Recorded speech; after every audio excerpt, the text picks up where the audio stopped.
Okay. Good morning and welcome everybody to the Metro Inner Development Assessment Panel for Tuesday the 9th of September. Excuse me, my name is Karen Hyde, I'm your presiding member today. Declare the meeting open at 9:38 a.m. Apologies for the late start. I acknowledge that we are hosting the meeting on the traditional land of the Whadjuk people of the Noongar Nation. We acknowledge the Aboriginal people as the traditional custodians of Western Australia and pay respect to elders past and present and the ongoing connection between people, land, waters and community. This meeting will be run in accordance with the DAP Standing Orders 2024 under the Planning and Development Assessment Panels Regulations 2011. The meeting is being recorded and live streamed on the DAP website in accordance with Regulation 42A of those regulations. Members are reminded to announce their name and title prior to speaking. Panel members may refer to technical devices throughout the meeting to assist them in considering the information before them. I'll now introduce the panel members for today's meeting. As I say, my name is Karen Hyde. I'm the presiding member. To my left, Eugene Coltaz, deputy presiding member. Further to my left, Heidi Hergert, specialist member. And for part B, we have Councillor Daniel Lim and Councillor Matthew Woodall, local government DAP members from the City of Stirling. And for part C, we have Councillor Michael Dudek and Councillors Suzanne Nickdale, local government DAP members from the City of Stirling. Item 2 on our agenda, we have no apologies. Item 3, we have no members on leave of absence. Item 4, noting of minutes. Previous minutes are available on the DAP website. We'll now move to part B of our agenda. And I'd like to check with panel members for this part that they've given due consideration to all materials contained within part B of the agenda with a show of hands, please. Thank you. Due consideration has been given by all. I'll then seek disclosures of interest. I've received one disclosure from Heidi Herger, an impartiality interest. We've considered the impartiality interest as she worked in the past for Tuscombe Subdivision Consultants, but currently doesn't have any projects underway. This impartiality interest does not prevent Heidi Herger from participating and voting on the matter, so she is approved to sit. Do other panel members have any disclosures that they wish to raise? Could I just ask the elected members, was this item considered at council at all? No, it wasn't.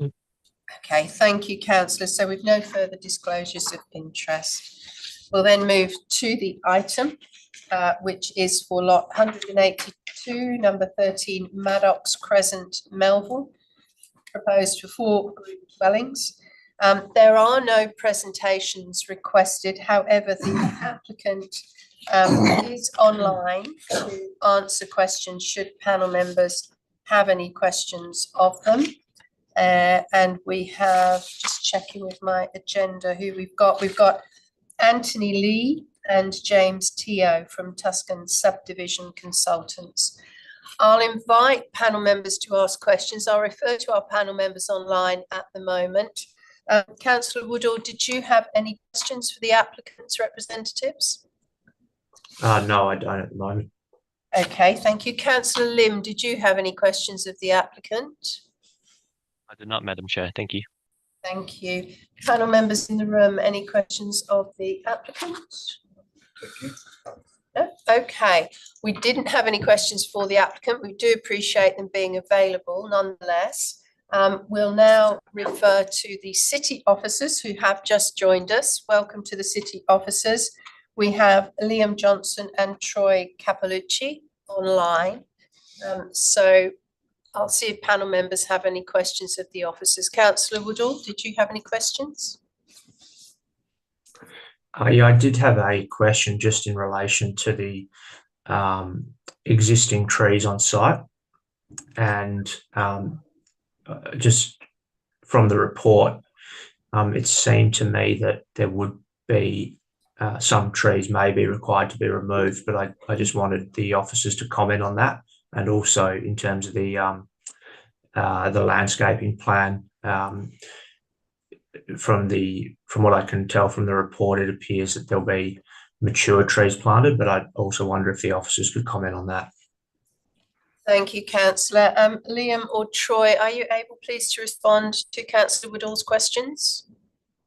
Sorry, it's Ashley at the DAP Secretariat. Can you just please accept to be panelists so we can see? As panelists? Okay. Yeah, cool.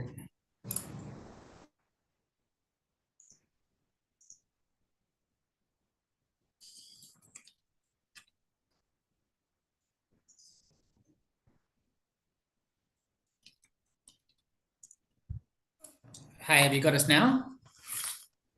Yeah, we can hear you, but we just can't see you. Oh, I think your camera should be coming on now. Can you see us now?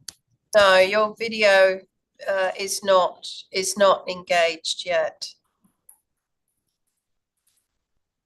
Never mind, please. We can hear you all right. So if you could respond to Councillor Woodall's questions, that would be. Yeah. Looking at the subject site, there doesn't seem to be too much substantial mature vegetation actually present. There looks to be like a small shrubby tree in the southwest corner of the site, which I guess we didn't consider through the DA to be substantial enough to require it to be retained, and were accepting of just tree provision in accordance with the deemed to comply of the RCOs to be sufficient in terms of, I guess, making up for any vegetation loss. And Councillor Woodall had a second part to his question regarding the landscape plan, if you were satisfied with that, or yes, was it so that trees were to be planted and the species appropriate, etc.? Yeah, we're happy with the landscaping plan. I know in the first iteration of the plans received by us, it had less landscaping contained, and through the further information request sent by the city, we were able to get additional landscaping provisions included on the site, which was a good outcome from our point of view. Thank you. Councillor Woodall, did you have further questions of the officers? No further questions, thank you. Thank you. Councillor Lim, did you have any questions of the city officers? No, I do not, Madam Chair. Thank you. Thank you. Panel members in the room, questions of the city officers? Was that it? No. I have questions. Just questioning some of the details of the plans. I noticed that lot 3, bedroom 1, which is on the ground floor, appears to have some incorrect measurements. It looks remarkably small for a room in part that has a measurement of 4 odd meters. So just questioning between this planning application and when we get to building approval, does the city resolve some of those detailed matters and satisfy themselves around habitable accommodation and so on? Yeah, look, I'd say it can be all rectified at the building application stage. I guess for this, the assessment of this development application, the specific dimensions of bedrooms wouldn't have been measured. I think that's a requirement for apartments more so than group dwellings under the R codes. So not something that we would have specifically looked deeply into in the assessment of the application would be the simple answer to that. If there's any issues with the sizing of the room in accordance with the building codes of Australia, that's something that we could look at through the building application. All right, lovely, thank you. If there are no further questions of the city officers, we will move ahead with the item, and we have a responsible authority recommendation to accept this as a group dwelling compatible with the objectives of the zoning table and approved subject to a number of conditions and advice notes. So I'm seeking a mover, please, for that as the substantive motion. Do I have a mover? Thank you. Mr. Coltaz, Member Coltaz moves. Is there a seconder, please? I'm happy to second. Member Hyde seconds. Member Coltas as mover, would you like to speak to the motion? Yes, look, this application is appropriate for the site. The City of Melville local planning scheme provisions, zonings, residential code at R40 is appropriate.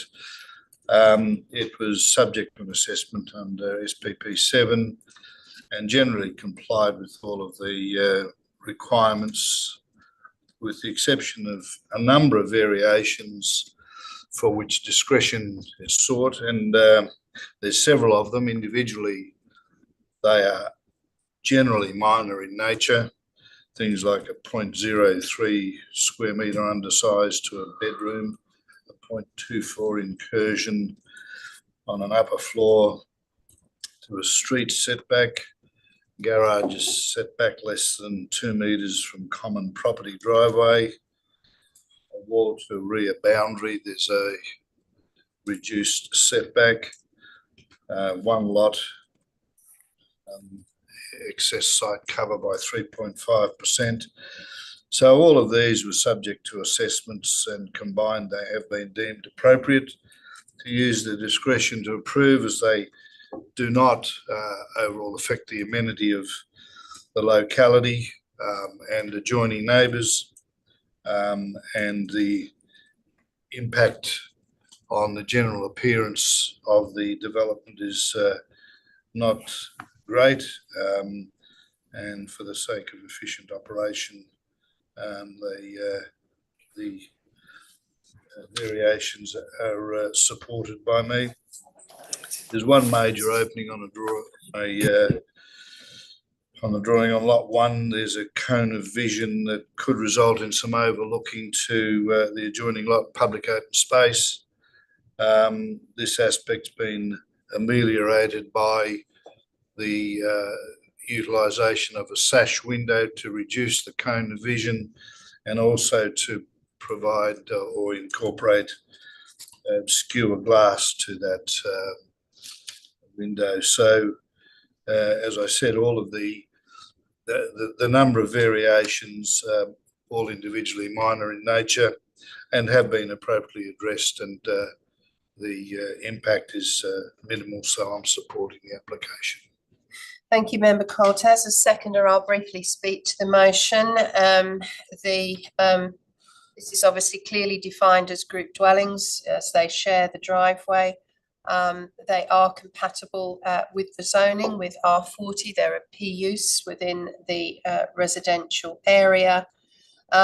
Whilst there was no local design review panel, there has been an appropriate assessment through SPP 7. And there were no community submissions and no substantial internal comments received from the city business units. As the mover has suggested, there are some minor areas of variation which do require discretion, but having looked at those, I don't regard any of those variations individually or cumulatively to have impact on neighbours or impact the amenity of future occupants. So I'm comfortable with supporting this and find that there are adequate provisions within the conditions to control further detail as this moves through to implementation. So I'm very happy to support the responsible authority recommendation. Other speakers for or against the motion? Councillor Woodall, did you wish to speak to the motion? No comments from me, thank you. Thank you. Councillor Lim, did you wish to speak to the motion? No comments from me too, Madam Chair. Thank you. Thank you. Member Herget, did you wish to? Did you wish to close debate at all? No, I think it's a fairly straightforward application, so we'll vote. Very good. Let's put the motion from the responsible authority report to the vote. Those in favour? That's a unanimous decision from the panel today. Thank you. Item 4, just closing out our agenda. We've no DAP applications. We've got no Section 31 applications at item 5. And that closes the business for part B of our agenda. So I'd like to thank Councillor Matthew Woodall and Councillor Daniel Lim for their attendance and participation. Thank the city officers for their participation and attendance today, and look forward to seeing you next time. Thank you. Bye-bye. Thank you. Thank you. Thank you. Yeah, everyone. Appreciate it. Just let you know that Stirling item Giovanna is online as well. So Okay. all right, at least, yeah. Lovely. We now welcome for part C of the agenda for the City of Stirling item, Councillor Michael Dudek and Councillor Susan Migdal, our local government DAP members from the City of Stirling, to the panel. So first, I would seek a declaration of due consideration from panel members that they have considered all material within part C of the agenda and part C related information. Thank you. Okay, yeah, thank you. That's unanimous. Thank you. Due consideration given by all. I'll then invite panel members to disclose any interest that they may have. I haven't at this point received any. Yes, Councillor Dudek. Yeah, I might just disclose an impartial interest in that the builder Macri Builders has done some business with my brother's company in the past. It hasn't been within the last 3 years, so I believe impartial is the correct disclosure. Thank you very much for that impartiality interest, and given the lapse of time from the last engagement, you don't have any current activities through family members with this applicant. That impartiality does not preclude you from any participation in today's meeting to discuss and debate and vote. So thank you for that. Could I also ask the elected members, was this item considered at council at all? No. Okay. We have no further declarations of interest for that part of the agenda. We'll then continue to the item and presentations and questions associated with it. Item 3.1, lot 11, number 73 Wanneroo Road, Chewett Hill, for childcare premises.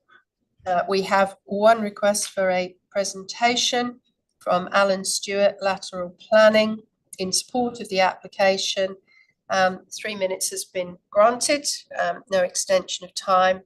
So short and to the point, and then we will invite questions from the panel. Thank you. But I'm not going to say too much at all.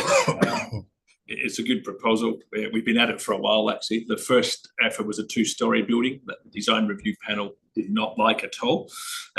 So we went back to the drawing board and bumped it up to the 3 stories just to give it more of a landmark at that entry to Chewett Hill Centre. I think one of the officers said to me that nothing really happened with the centre since he brought in the local development plan. So I think it's pretty good that we've got an operator who is going to go ahead, experienced childcare operator.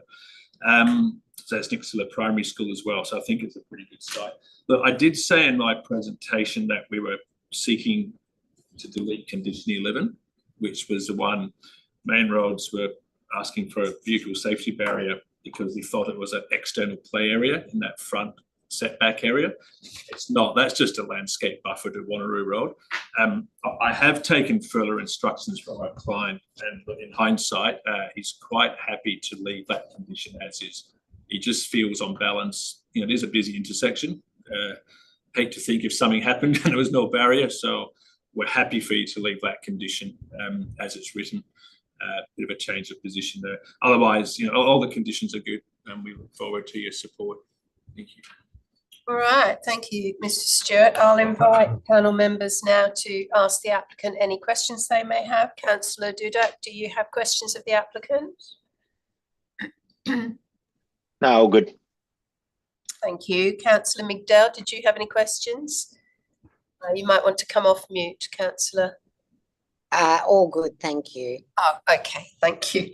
Panel members in the room. Member Hergott. Okay. I don't know if your traffic consultant is here, but I have a number of questions about traffic waste, delivery management, sightlines, safety.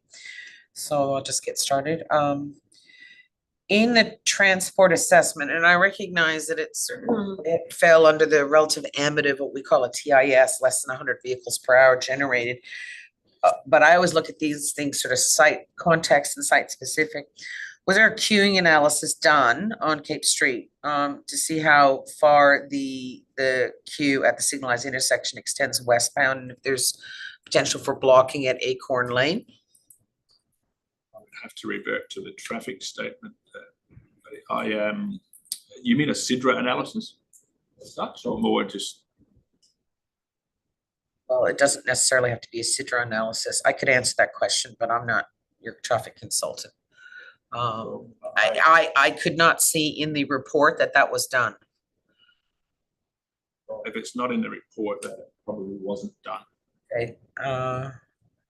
We can refer to the officers shortly as well for the response of that. All I would say is that all the access is off the existing right of way at the rear of Acorn Lane. So there's no new crossover directly to the site. It's all off that existing Acorn Lane, which serves as a vehicle access point for all those properties fronting Wanneroo Road in the town centre there. Yeah, but it's an increase in I guess activity. So the question I have is, was there a queuing analysis? This is a proposed redevelopment or different use, intensification, change of activity on the site in an existing road context. So I guess the question is, I might have to pose that to the council because the traffic consultant isn't here. It was not in the traffic report. That's why I posed the question. Okay. All right. I guess similarly, seeing as access is afforded to and from Acorn Lane, and it's quite a short distance between Acorn Lane and Wanneroo Road, was there a weave assessment done for vehicles that are turning left, so going east to go south on Wanneroo Road to actually quickly access that right turn lane? In the context, it's quite a busy intersection. So was there a weave assessment done? No, I don't believe there was a weave assessment as such. The driveway is the Acorn Lane's, well, as you know, further west of where the right turn pocket is from Cape Street into Wanneroo Road. Okay, and some distance there to turn left out of the property and reach that right turn pocket for the southbound movement, I think. in terms of the crash analysis, along, I guess, Cape Street and on Acorn Lane west of Wanneroo Road, there doesn't appear to be, while there's a rate quoted, there's not actually the number of crashes cited in the report in terms of not only quantum, but in terms of type. And is there any reason why that wasn't done? Because that's kind of material to, I guess, the intersection of Acorn and Cape Street, and also relates back to what I was talking about, the queuing. Rear end crashes trying to travel from Acorn into the right turn lane, and any potential conflict for eastbound traffic west of Acorn Lane, traveling through with vehicles trying to turn out and trying to get into the right turn pocket. So has there been additional crash analysis done? It's not in the report, which is why I'm asking. So I might have to pose that to the council. The crash analysis is in there, as you know. It only picks up one crash on Cape Street. No crash on table 2 of the traffic report.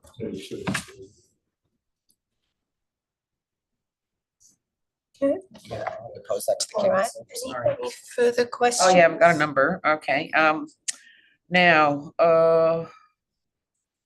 was there a risk assessment done for reversing vehicles into Acorn Lane for the parkings? There's right angle parking to the north and south of the crossover. Yeah, we've got 4 or 5 customer car bays that would reverse into Acorn Lane, which is the exact same as the existing 40 odd car bays on the west side of Acorn Lane. We didn't do a risk assessment of that. We figured reversing into our rear laneways are a fairly reasonable manoeuvre to make. We are widening Acorn Lane. There's a 2.4 metre seating of land, because at the moment hasn't been taken from this property. Our client's happy for that land to be seated. So it becomes a much more regular 6 metre wide laneway along. So Cars set back from that. unknown, I'll have to ask the council. All right, the last couple of questions would just relate to the operational management, I suppose, of the general overall site. Now, in the context of, I noticed that there's a short waste management plan in the operational management plan prepared by your offices. The bin zone is denoted on the website of what is designated as caregiver pickup drop-off parking to the south side of the main crossover. How is, it says in the operational management plan that it's gonna be council collect. I'm assuming that's an array. I don't know if there's an option to do private collect, like engage the services of a private waste management contractor to collect bins, but there's also, I guess, an option to get the city to do it. Looks like it says council collect is, well, obviously that can't be confirmed this second. It's proposed to have line haul collect down Acorn Lane. So the trucks will come down Acorn from the north to the south, collect on the left-hand side. It says bin zone, but the bin zone is actually not even on a verge. It's kind of in the road per se, is it not? Yeah. So yeah, is that yeah? I can answer that. Before the RAI was wrapped up, we had a meeting with the city's waste management people. We originally had proposed either private or City of Stirling collection. The City of Stirling do commercial waste collection. They were happy to collect off Acorn Lane. They asked us, they want to use a side loading pickup truck full of bins. Originally, we thought it would be rear. Right. And we'd bring the bins from our bin store right to the laneway. They said, no, we'll use the side loading truck. We'll do exactly what you just said. We'll come into the laneway because we collect all the waste from there, turn around. And they asked us to set back the upper floor a further 1.5 meters so they could get the arm of the bin truck up and to empty the bins. So we did that. And the city was very happy with that approach. And their preference was that we line the bins up where we've shown them, and it would be arranged to be collected outside of peak customer times. But at grade, yeah, like on the street. yeah. Okay. Sorry, yeah, the building level one was set back above so the bin truck doesn't hit it when it pulls the bin up. And they were happy with us collection outside of peak times, and those customer bins will be empty. Okay. So that was all. I had a meeting with the waste services. Okay, so that's confirmed. Great, thank you. And my last, well, now, as part of the traffic report, I know that there's a swept path done for a maximum B99, 5.2 meter, which is just the largest passenger type vehicle van that you can get in and out of the site. And while the local development plan doesn't say you need a bay for a designated service bay, I'd like to know how, okay, we've done the rubbish truck, that's great. I'd like to know how deliveries are gonna be handled.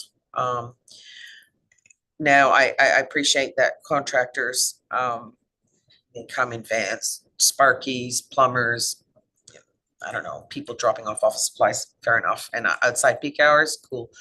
But in terms of, say, food deliveries and other consumables, they tend to be in larger vehicles than 5.2. So how is that going to be managed? Like, say, a Coles drop off or Woolies drop off? After this particular operator, they tend to have the staff do a lot of that shopping, to be quite honest. There's not a lot of deliveries to childcare centres. You may get the odd trade vehicle and that type of thing. All of that stuff is scheduled to occur outside of peak customer times. Where would they park? They can park in designated car bays if required, or in Acorn Lane. We quite often allocate a couple of bays if need be for service vehicles between 10 and 3 p.m. type thing. That could be arranged as well. But on this occasion, there's very few deliveries that occur to these childcare centres. Well, so as I said, most of the staff end up doing the shopping themselves, and they park in the designated bays in the car park. I beg to differ with that, to differ on that. Now, I'm not suggesting there are other businesses that back onto that laneway that clearly have deliveries. I just wanted to know if, in fact, you have, say, a 6.2 to 8 meter delivery truck. Those are tend to be the stunted trucks that are from Milk Run, Coles, Woolies that come and deliver groceries, how that would be accommodated. Now, clearly it's a public laneway, so that hasn't been considered, like, because what I've seen in the operational management plan, you basically just truck waste in the smaller vehicles, that's satisfactory. So that the larger vehicles haven't been taken account of if and when those need to be accommodated. They would have to be presumably accommodated either, I don't know how they're accommodated on site. That's not clear in the RAR, and it's not clear if it's going to be accommodated within public parking on a temporary basis. We could certainly have a revised operational management plan and address that issue. As I mentioned, the customer base type cars are rarely used, and they would be available for loading during the day if need be. And I believe we do sufficient clearance from the first floor above to accommodate slightly larger vehicles there. Okay, and my last question is just the EV charging ports, they're on the site. They're only within the staff base, correct? Yes. All right, Thank you. thank you. Yes, we have customers sitting for an hour or two charging cars up at drop off. No, fair enough. No. With the questions on traffic, I'm not a traffic engineer, but if there's a need for an updated traffic report, that's obviously can be conditioned. But we can inquire of the officers shortly. Thank you. Member Coltas, did you have questions of the applicant? I was just going on the headroom in the Undercroft parking, it just came up as a question when I'm discussing the service vehicles. Yeah, I was trying to find an elevation. I'm familiar with that laneway. I often drop into a number of the retail outlets there, and yeah, I've seen small vans parked in the car bays, and is all of the parking, is there a cross easement on all of that Acorn Lane? It's a public right of way. It is, okay. Yeah, and the bit at the back of our site is being seeded 2.4 metres wide. To widen it out. It's part of the public laneway as well, as opposed to an easement. So the west elevation of the drawing set shows you the height clearance, which is just over 3 metres from our finished level. And you can also see how it works with the adjoining property to the north. I will add that car park, we did a survey of that, all the car bays in Acorn Lane, and over a 2-week period. And I think it's in the RER, but for the most part, there was never more than like 30–40% of them occupied. There's plenty of capacity in our view for any additional parking, even small scale service vehicles to park in that laneway directly behind the site. All right, we'll check with council officers. Thank you. Very good. Yes, Councillor McDowell, you have a question of the applicant. Thank you. Sorry, it's a bit fiddly to unmute when I would like to speak, but my question to the applicant, and I'm very familiar with this location, and I'm sure a lot of locals will be glad to see the current building replaced.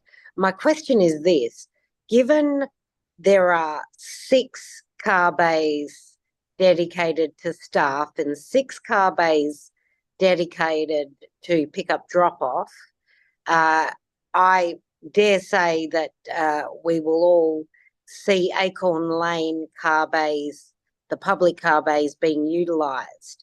And my question is this: with those that are going to utilise that back laneway, how do they access? I can only see a lift internally in the Undercroft.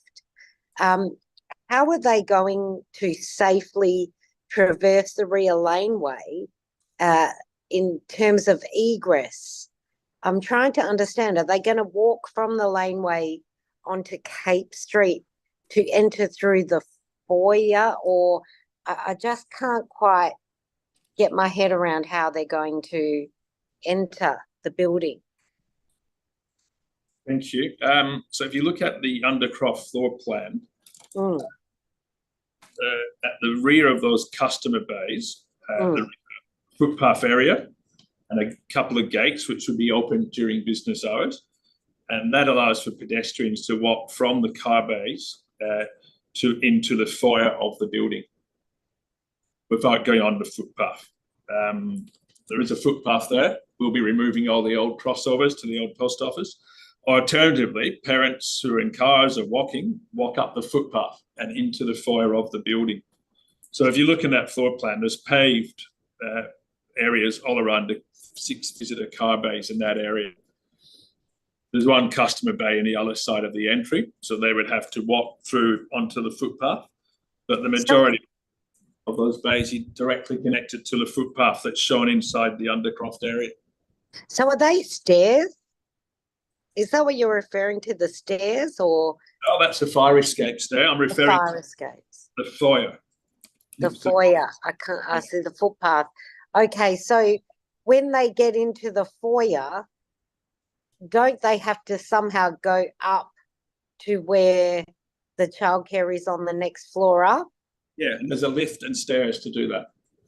Okay, well, can I ask then how the occupancy number for that lift? Because most people who are dropping their kids at childcare have either more than one child with them.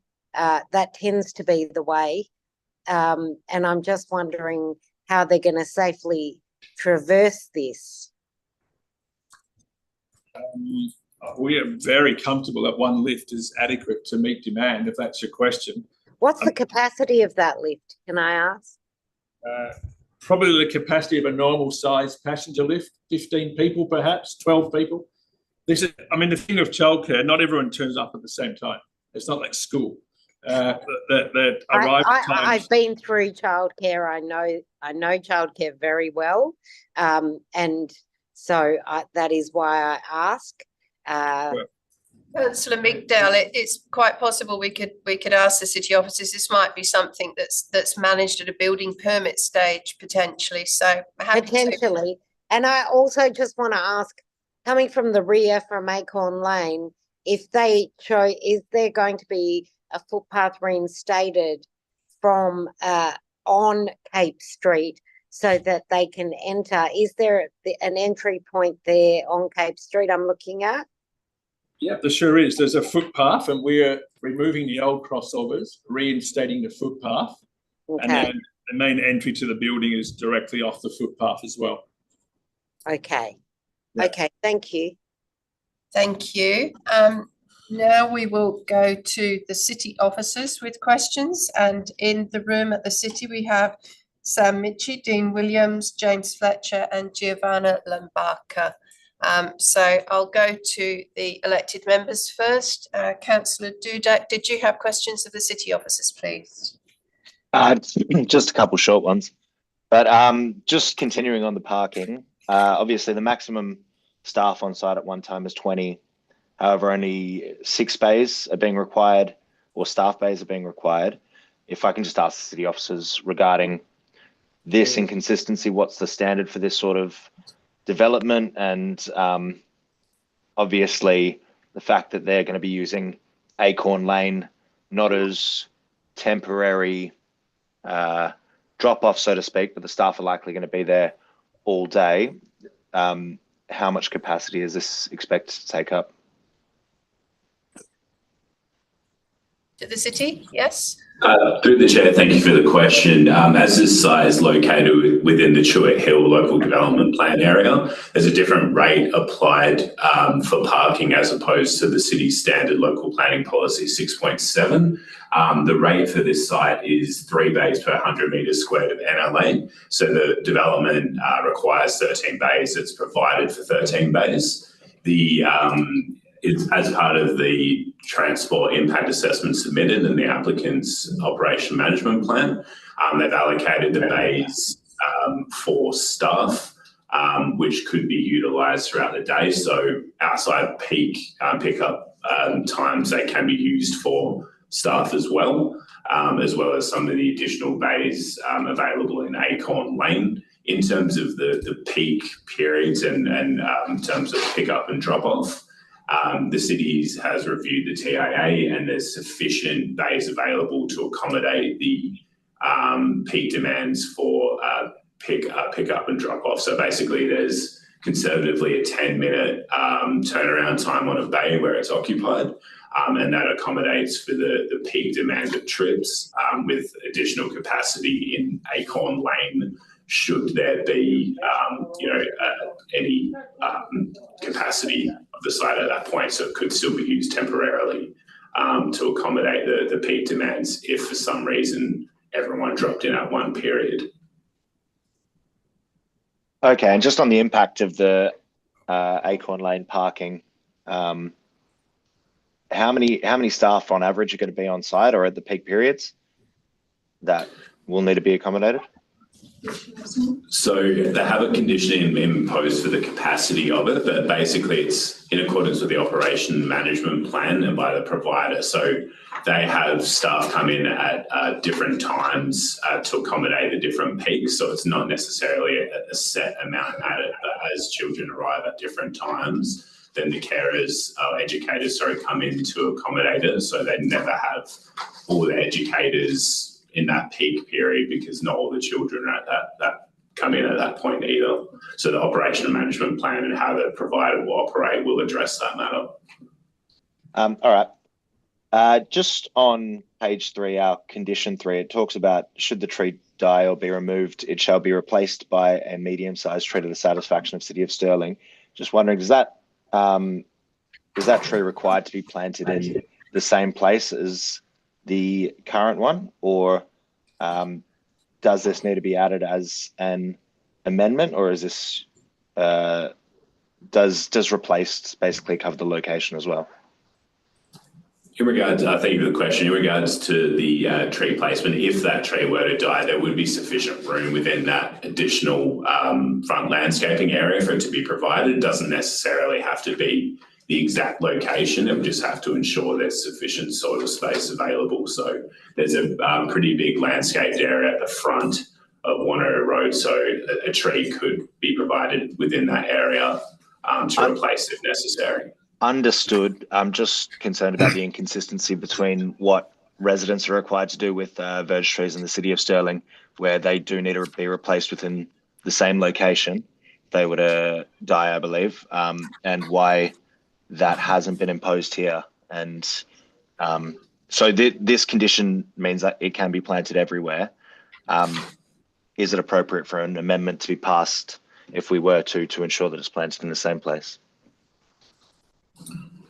In regards to further clarification, so the conditions imposed in regards to the existing tree to be retained there, in difference to residential setting, I guess there may be more limited constraints as to where the tree would go, and in those instances the city would nominate a specific location. However, there's sufficient area for additional trees to be planted within that area if it was needed. So the requirement to specify an area for replacement is probably not necessary in this instance. And just to add to that, Councillor Dudek, so because this is a tree that's on private property, we wrote the condition to be flexible enough that there wouldn't be there would be the ability for us to work with the applicant and our parks team to get the right location. If it was too strict, then we might fall into the path of needing an amended development application to deal with a tree location. So that's why there's that flexibility in the condition. Yes, I'm just concerned about incentivizing a removal of a tree. Thank you. Yeah, no, that's definitely not what we're intending to do. We're just putting that fail-safe in if there was any reason why this tree should die, that there would be a requirement to replace it. The intention is that the tree's retained in perpetuity, but there are things outside of the city's control. As we know, we've got the polyphagous shot-hole borer that does take out trees occasionally. So we're trying to plan for those scenarios as well. Okay, cool. In addition, the site does also include the planting of 10 additional new trees on site and 226 metres square of landscaping. Yeah, noted. Just maybe one final question on the related information that we got. That was requested to remove condition 11 about the vehicle safety barrier. I understand the applicant's now not necessarily desiring the removal of that. Just for future reference, are we able to, would it be appropriate to remove that condition 11 without speaking to Main Roads first? So from the city's perspective, we wouldn't recommend that we do that. So the crash barrier is something that our engineers often recommend, and we've seen it on DAP applications, particularly for childcare. It's not something we like to think about, but unfortunately in Perth, a car does go through a building every other day. So we do try to protect vulnerable land uses, and this one in particular that does have an unencumbered enclosed area at ground floor. If you have a look on that corner of the ground floor plan, so that's what Main Roads really was focusing on. I know the comments from Alan Stewart about the landscaped area. It wasn't about the landscaped area, it was about that outdoor area that was enclosed. So we did talk about this through the assessment process, and the applicant, so Alan did say, if we were to pursue that, we would get further support from their traffic people and then would go to Main Roads. So that would be the normal process. We didn't go down that route because there wasn't any sort of strong opposition from the applicant at that point. And then you've heard today that they're happy to keep that crash barrier, for good reason. But yeah, the normal process would be the applicant would provide that further support, we'd talk to Main Roads, and then we'd go from there. Councillor Dudek, also the DAP does have the opportunity, should a draft condition requested by Main Roads prove to be redundant or a duplication, for instance, of another aspect of a condition.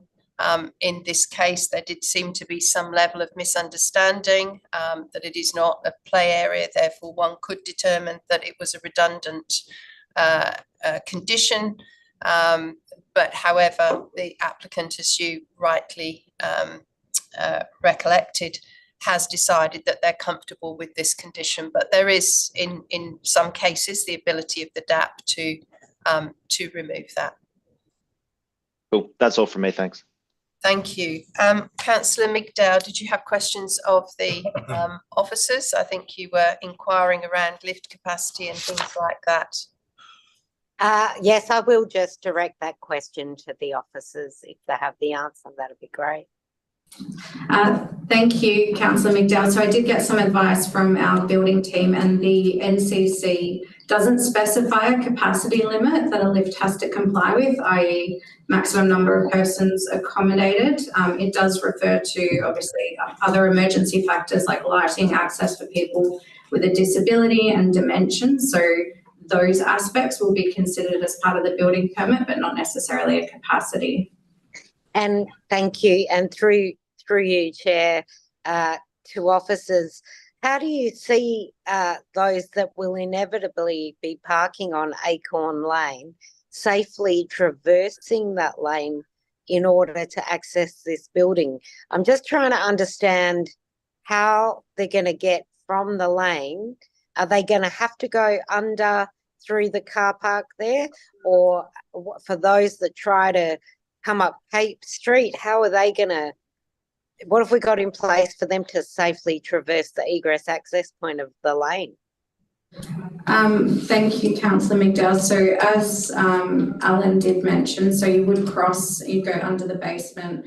There is the ability to go through the foyer, but there's also the ability to pop out at the street where there is a footpath that runs along. So you could, if you were coming from the street, you could come in through that way. In terms of safely traversing it, it is a fairly open, I mean, none of us are traffic engineers, but it is a fairly open and visible lane. So you would think that there is sufficient sightlines for people crossing to get under that basement area. So we aren't concerned about the safety crossing that lane. And often what you find is with increased activity, the traffic does respond to that. So, you know, there'll be an understanding that there are people crossing. So, you know, not to sort of speed through that laneway, but to take it slow. So that does come with time. And then obviously the width of the laneway itself, it's not incredibly wide, so you do have to take care going through the laneway. So all of those things do factor into behaviour. But yeah, that is something that we considered through the assessment and our engineers considered. So we were satisfied with that as in terms of pedestrian safety. In addition, sorry. In addition, along Cape Street, the application, as Alan had discussed, is improving the footpath network. It's removing some of the redundant crossovers and providing a more legible footpath along there. So that should also improve the pedestrian environment along Cape Street. Right. And so last question, from recently Cape Street heading west, we implemented the no right turn at Wanneroo Road, and I've seen heaps of cars come down Cape Street and then do a U-turn to then be able to turn left onto Wanneroo Road and head north. Do you think this will have this, it's not quantitatable in terms of numbers, but it's a behaviour that I'm seeing very often in this spot. Do you think that'll have any negative impacts, given that where they are likely to do their U-turns is going to be literally about where the front door is or close to?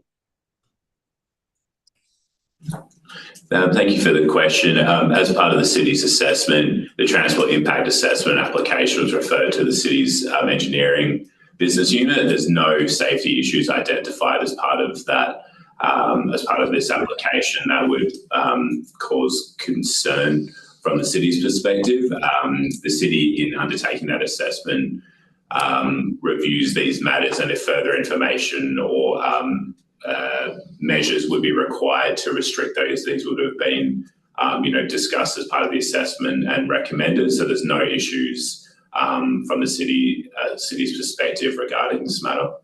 Okay, thank you. Nothing further. Thank you. Member Hergert, you had some questions you wish to seek a city response. Just following on the questions that I posed to the applicant, I'm going to redirect to council now.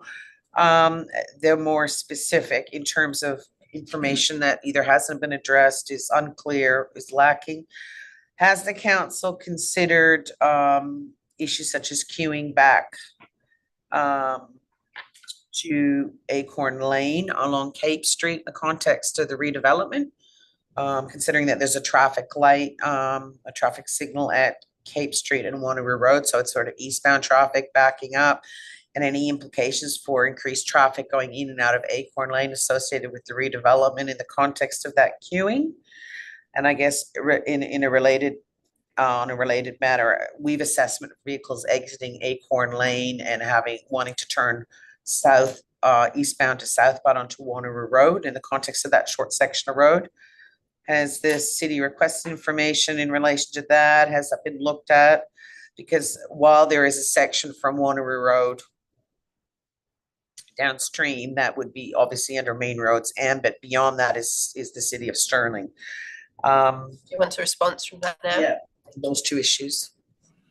Thank you. And the short answer is we didn't have any concerns with that, and neither did Main Road. So the normal process, we have an engineering team in-house. We have a team that deals with traffic, a team that deals with roads, with footpaths, with drainage, all separate but interrelated in our engineering team. So when we refer these applications, they do get reviewed and assessed by those teams. And if there is something of concern, they would raise that at that time. We'd work with the applicant, we'd get that information.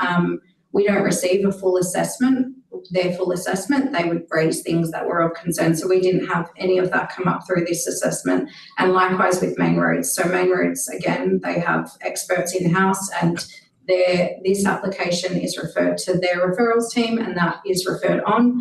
None of those comments come up because, and they do come up occasionally, particularly with regards to traffic lights and queuing, and we didn't have any of those issues with this application. So we didn't ask for anything further from the applicant. Do you have further questions you wish? Yeah, so in other words, I guess the answer to that is no.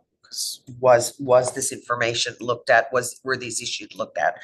Okay, Sorry, no, they were looked at, but they're not in the report because they weren't issues, to clarify.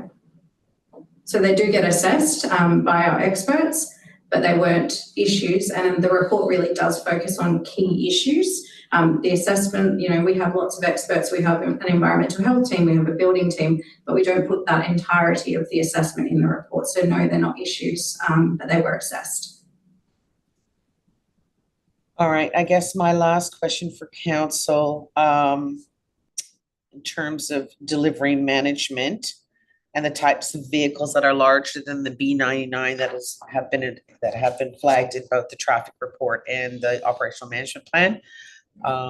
Has council considered how these vehicles are to be accommodated in the context of activities associated with the site, seeing as they are likely not to be able to be accommodated in the undercroft parking because of the vertical clearance. They'd likely have to be accommodated within the public parking supply on Acorn Lane. Has council looked at that, considered that an issue? Thank you for the question. In regards to delivery vehicles, the city is aware that proponents can provide these in a variety of forms. It's not necessarily like the big standard trucks that may be required for some developments. In the instance that it was required and there was insufficient clearance headroom to get a vehicle within that area, then it could be accommodated within Acorn Lane as needed. If needed, there would be the ability to provide those deliveries from there in a safe manner. So the city's satisfied that that matter's been addressed. Do you have anything further? Could I just quickly follow up on that? Is it a potential additional letter point D to draft condition 12 to outline delivery and service vehicle management? I'm interested in whether the officers feel that that would be an acceptable addition to clearly require from the operational management plan, given that this is an approval which runs with the land and the land use rather than the specific operator. Through the chair, yes, the city would have no objection to that being included as an additional condition. All right, thank you. Sorry, presiding member, just yes.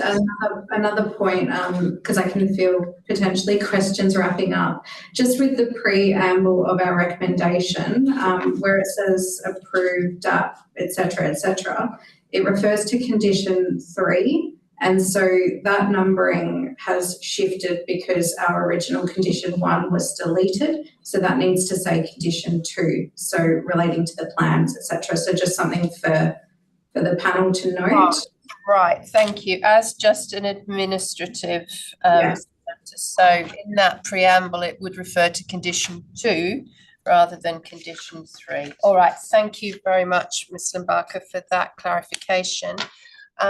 Member Colthurst, did you have questions of the officers? No, I don't. Okay. All right. If there are no further questions of the officers at that point, we will move ahead with the item. And we have a responsible authority recommendation to approve this, subject to conditions and advice notes. So I'm seeking a mover for that that motion, inclusive of that typographical correction in the preamble to refer to condition 2 rather than condition 3, please. Is there a mover, please? Councillor McDowell, thank you. Is there a seconder, please? Thank you, Councillor Dudek. Councillor McDowell, as mover, would you like to speak to the motion? Thank you, Chair. Yeah, I'm relatively happy to support this item before us per the RAR with the preamble inclusive as per you outlined. I think that, as I mentioned, it's going to make a vast improvement on the streetscape to start with. Certainly a great improvement as an entry statement to the neighbourhood centre than what we currently have there.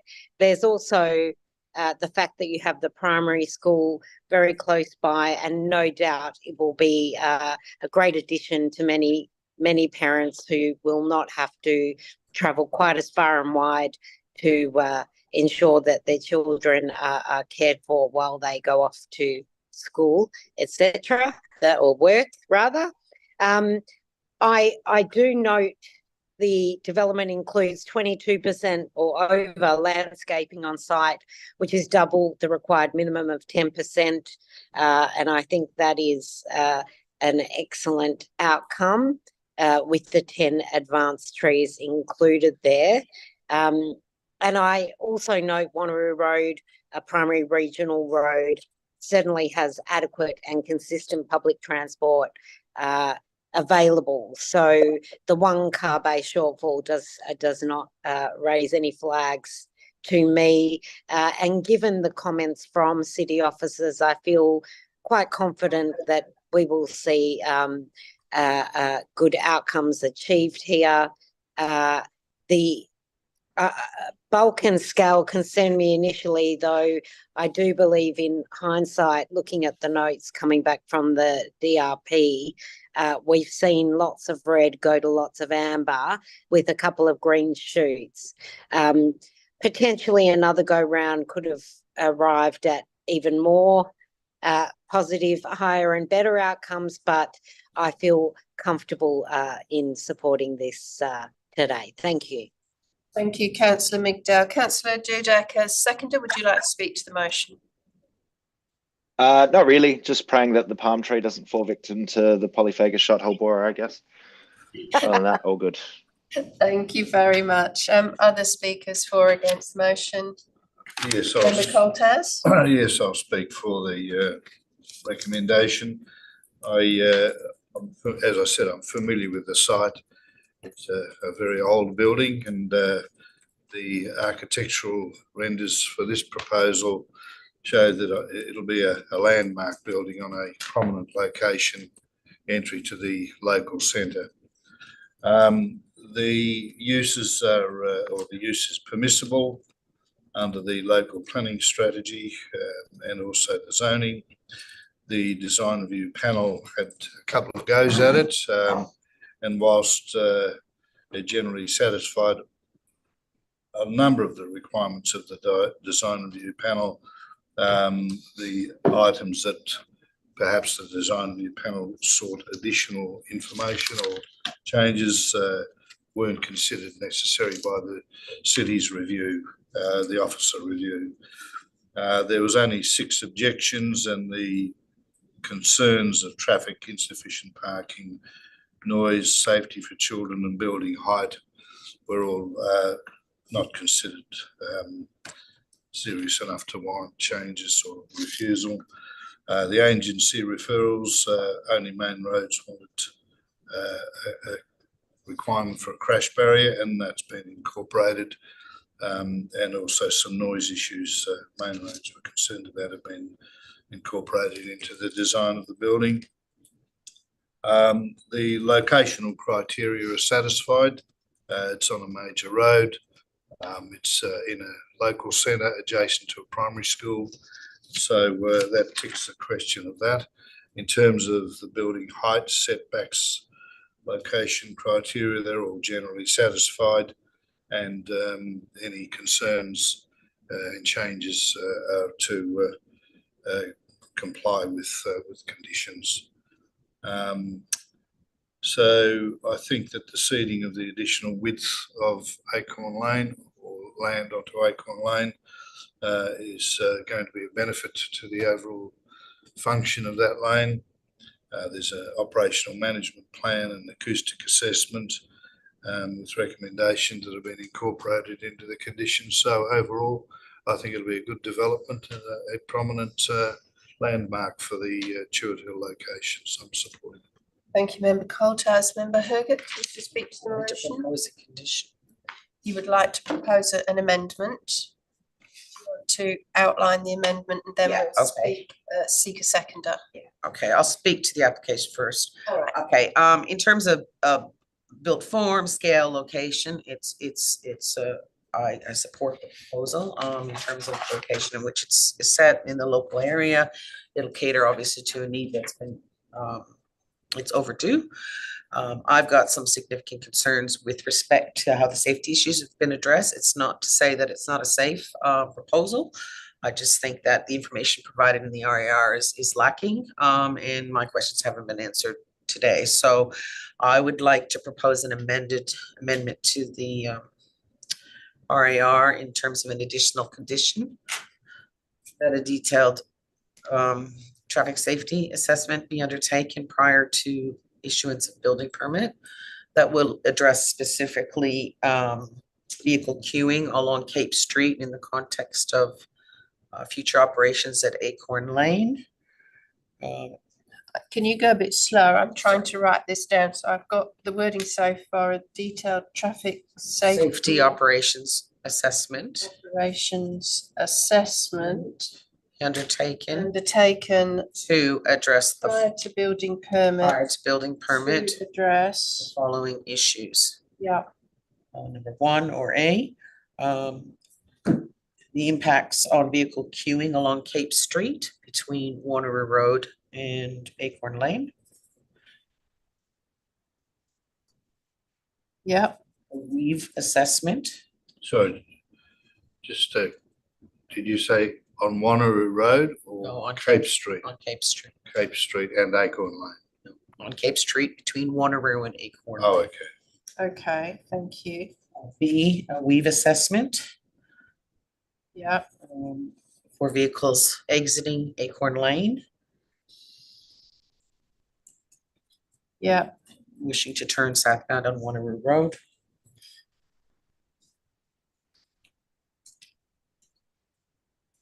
Yeah. A detailed review of the crash history along Cape Street and on Cape Street and Acorn Lane. Context of a risk assessment because of increased traffic at that particular location. Yeah. And D, a detailed site distance assessment for vehicles exiting Acorn Lane onto Cape Street because of the built form. If there's any necessary measures that need to be implemented, like convex mirrors, that doesn't have to be specific. The distance An exiting a sightline assessment for exiting vehicles from Acorn Lane onto Cape Street. Okay. And the identification of any mitigation measures to enhance safety at that location.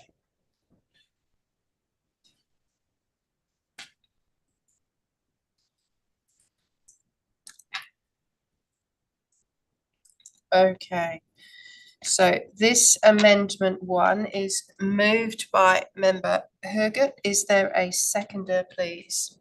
Put your hand up. Scratching my head. Sorry. Oh, thank you. Councillor Dudek's got his hand up to second. Would you like to speak to the motion, member Herget? No, I think that if these issues can be addressed and considered in the detail that I've outlined in the condition, I think it'll go a long way to just giving a comfort to future users, any changes that need to be done in terms of, say, mirrors if necessary. I'm not even going to presuppose the outcome. It's just to answer questions that typically would have been addressed as part of the development application in the TIS. Okay, thank you. Councillor Dudek as seconder. Would you like to speak to the motion? No, nothing further to add. Okay, other speakers for or against the amending motion? I'll speak for Member it. Coltas, yeah. I do hear what you're saying, and I don't think it's an onerous imposition. There's enough information in the traffic impact statement to flesh out this requirement. I'm familiar with the locality. I use that intersection most mornings, and I do see queues from Wanneroo Road heading west along Cape Street, and they can be quite long queues at times. So there is potentially a problem with vehicles turning into the lane from Wanneroo Road. And I think it just needs to be addressed to provide some comfort that these issues were looked at.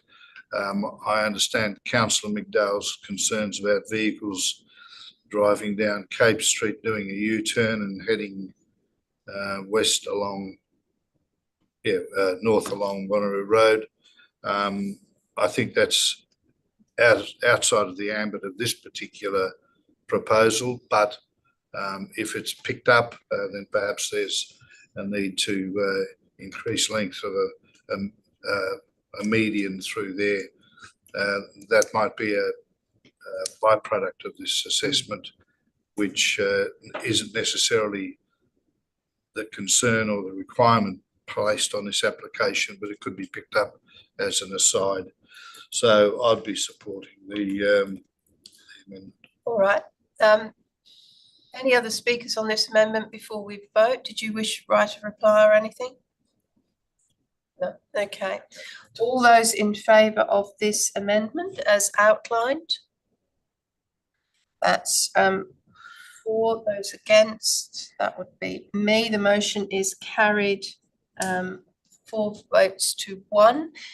Back to you, member. Just quickly, I don't know if it's already in one of these many conditions. And if it's not, either add to it or a new condition that states the operational management plan is to be amended to include a reference to how delivery and service vehicles larger than B99. I think is this so amendment 2 would The operational be management to as we questioned earlier, add D to condition 12, which would be for a delivery and service vehicle service vehicle management. Yeah, but to include, because all the discussion so far is that there's claims that there will be no vehicles larger than a large passenger. And I think it needs to cater to the worst case scenario. So for inclusive of vehicles larger than a B99.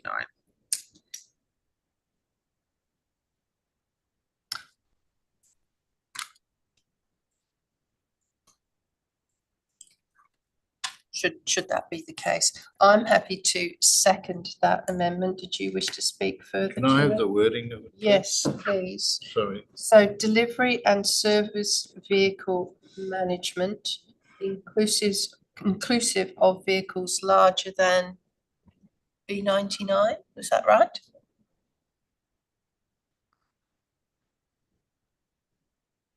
If they're not B99s, then it doesn't necessarily need to include them. Did you wish to speak to that amendment? No. I'm comfortable with the amendment in the sense that, as seconder, in the sense that I think it is something which, given this is perhaps the first development in an overall redevelopment of the centre potentially, that we're mindful of use of Acorn Lane. And I do note that the applicant's representative suggested that the staff for this particular operator tend to do those deliveries, but what we're dealing with here is a particular land use. So I think it's appropriate and not unusual for childcare centres to have something of this nature where they're in a fairly constrained location. Any other speakers on this amendment? Can I clarify, is it asking for a revised operational management plan? No, it's just an additional point. I need to give you a revised The operational details outlined in is to satisfy that specifically, well, yes. I'll have to come back to Okay, sorry. So it might be Okay, as a okay, thank you very much to the applicant. So what we might do with this amendment, the operation details to be outlined in a revised operational management plan, where you've already got A, B and C, that's fine. But this would be adding D. I think that would be adequate for that wording. Is the mover happy with that amendment? All right, so if we're clear, we're just seeking here for amendment 2 to the conditions, a revision to the operational management plan to add D relating to delivery and service vehicles. Mover and seconder has spoken. Were there any other speakers on this amendment? Let's put this amendment 2 to the vote. Those in favour? That's unanimous. Thank you very much. Member Hergott, still with you? Nothing further? Nothing further, thank you. Okay. I have not spoken yet, but I concur with what other speakers have said. I think that this is an appropriate use for the zoning. It's obviously a D use. The assessment has determined that it's compatible, and I concur with this, with the objectives of the zone, the LDP, LBP 6.4.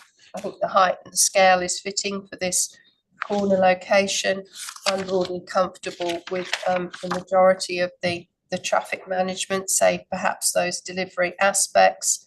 And I probably commend the applicant on taking on board condition 11 for further safety aspects, whilst I think it is but verge planting.